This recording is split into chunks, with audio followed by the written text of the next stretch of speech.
Okey, sahabat kita okey. Dia dapat menaikkan seekor ikan. Dengar kata ikan baung hitam baung hitam. Dengan kelabau.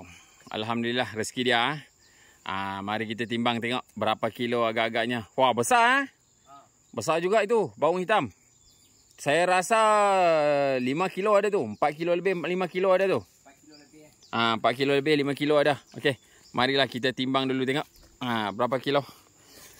Jom kita timbang dulu. Saya tak ada. Ni saya tak ada buat hidup punya. Buat mati saja. Tak boleh simpan-simpan lah. Dia kalau sudah rosak sikit, dia akan rosak terus. Dia tak boleh simpannya. Okey. Timbang satu-satu tengok. Buka satu baung hitam.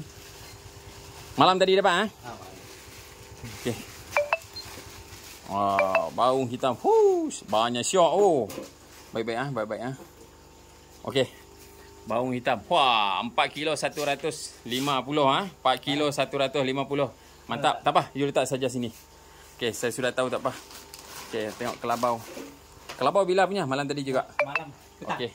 Kelabau 2 kilo 400. 2 kilo 500 kelabau. Mantap. Okey mantap Banyak padu Rezeki dia orang. Kita cuma tolong saja. Baung hitam. Mantap. Sungai Perak jarang tak padu.